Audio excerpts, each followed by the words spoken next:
What's going on, narrative analysts? Jax Riley here, and today we're diving deep into what might be the most sophisticated viral marketing campaign in sports history. I'm talking about Sophie Cunningham's systematic weaponization of WNBA disciplinary actions into a personal content empire worth millions. Well, we know somebody that has gotten ridiculously popular this year with the Indiana Fever. Now, before we get started, let me be crystal clear about something. The competitor video that's been making rounds, they got the surface story right, but they missed the deeper intelligence.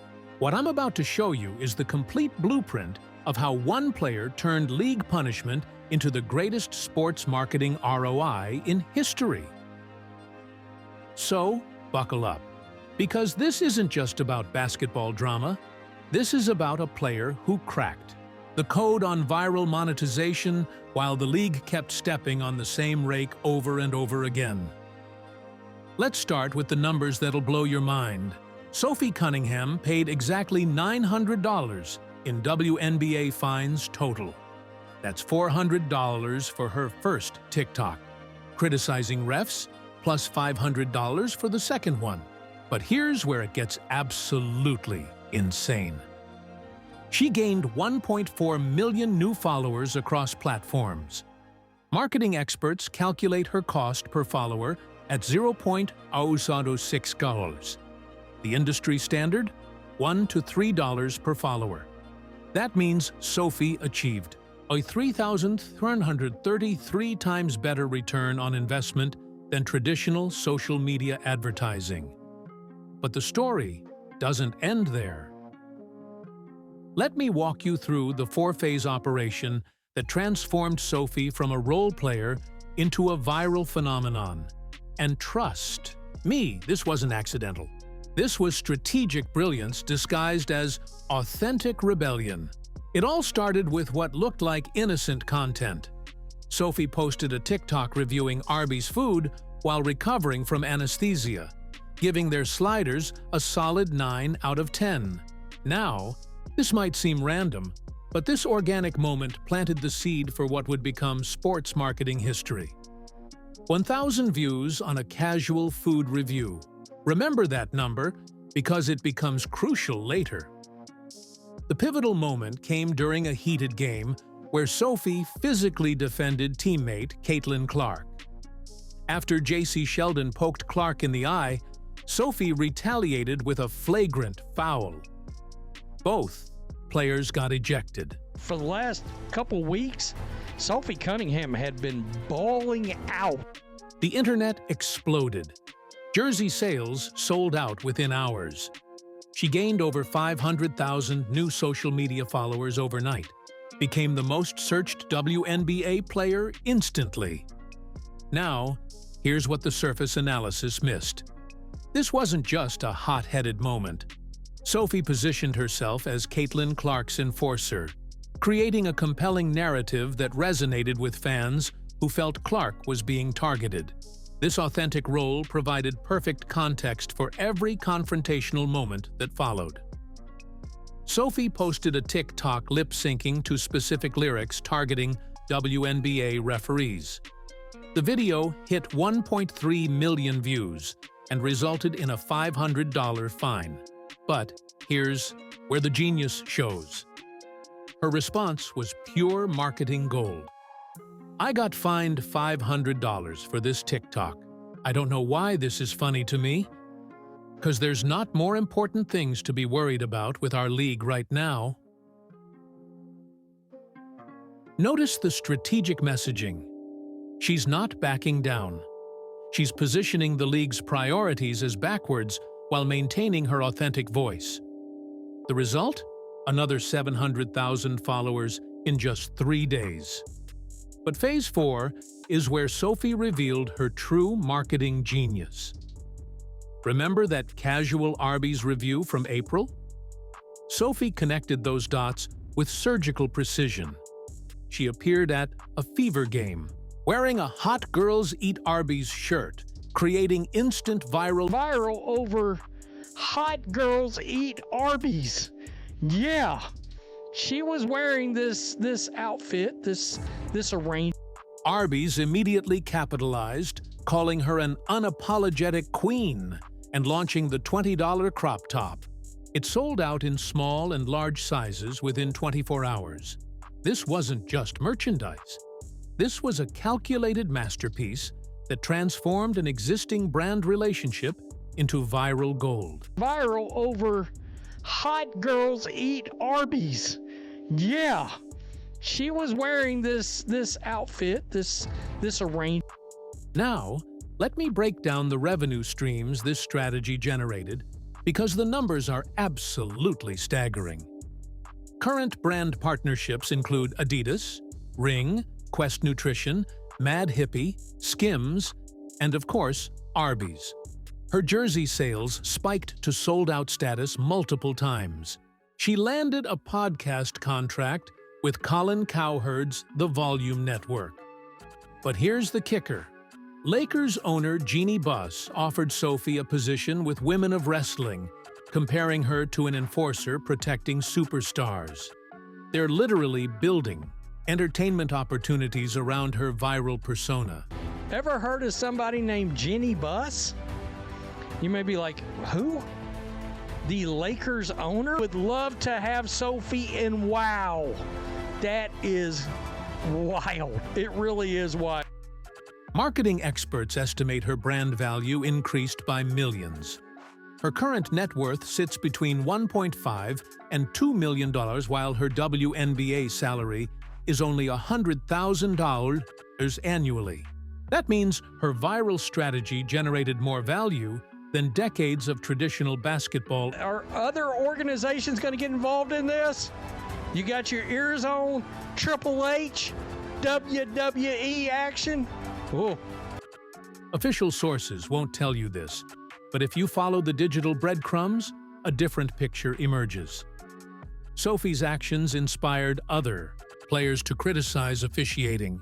Angel Reese said she doesn't care about fines, because that stuff is cheap.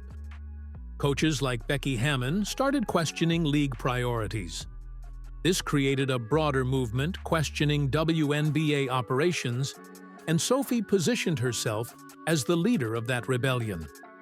Here's what separates Sophie from manufactured celebrity personas. Her brand stems from genuine personality traits she openly acknowledges. I'm feisty, I'm fierce, I'm sassy. I stick up for my teammates. Unlike scripted athlete personas, Sophie's content feels real. Because it is real. Her confrontational moments aren't calculated for cameras. They're authentic responses that she then strategically amplifies through social media. The temperature of the online conversation suggests this authenticity became her primary differentiator in a crowded sports landscape.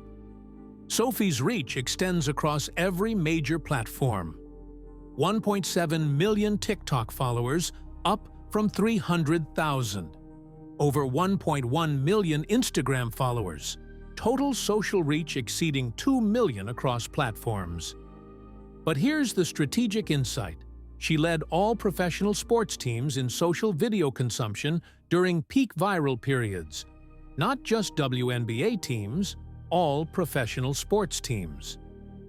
The 2024 WNBA season generated record $136 million in sponsor media value, with TikTok engagement increasing 470% year over year.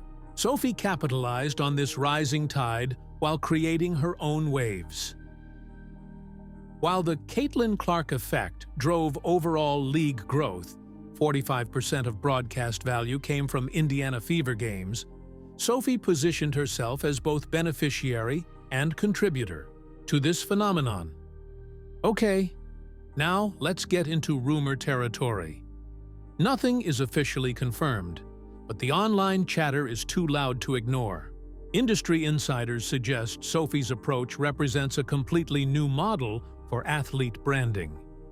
The formula appears to be authentic provocation based on genuine emotional responses, strategic timing during peak attention cycles, speaking for fan frustrations with institutional issues, memorable visual branding moments, engagement optimization, encouraging fan participation. I've been filtering through the noise, and the signals point to massive expansion opportunities. The wrestling career offer from Jeanie Buss could create dual sport celebrity status. Her podcast deal positions her for a post-playing media empire.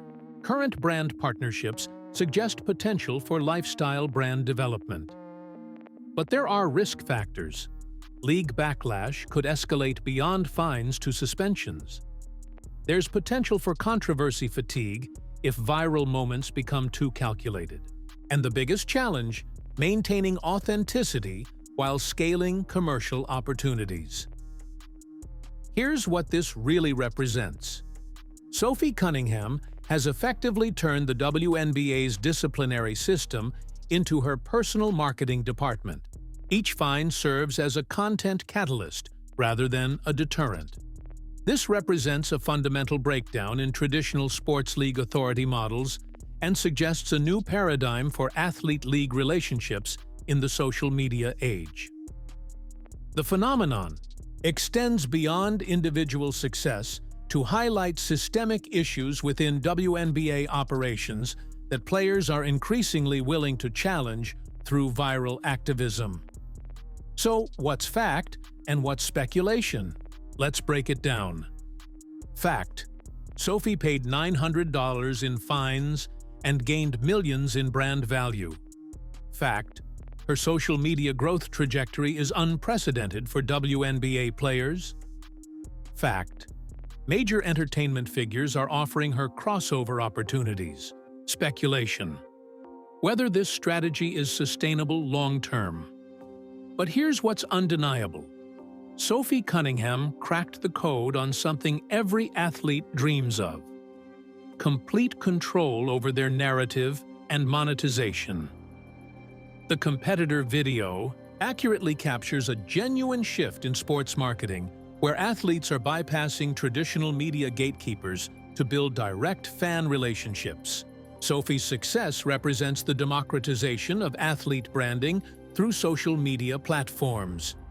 Personality and authenticity can now generate more value than traditional athletic achievement. That brings us to the inevitable question: will other athletes follow Sophie's blueprint? And more importantly, can leagues adapt to this new reality, where punishment becomes profit? The signals suggest we're witnessing the birth of a new era in sports marketing, and Sophie Cunningham just wrote the playbook. This is where things get interesting for the future of professional sports. Athletes now have tools to directly monetize controversy, authenticity, and fan engagement in ways that completely bypass traditional league control structures. The WNBA thought they could control the narrative with fines. Instead, they created their own competition in the content space. That's the complete breakdown of Sophie Cunningham's systematic weaponization strategy. If you think she revolutionized sports marketing, drop a "Sophie, genius" in the comments below. And if you want more deep dive analysis into the stories behind the stories in WNBA culture, make sure you're subscribed with notifications on. Because trust me, we're just getting started with uncovering the meta-narratives that are really driving this league.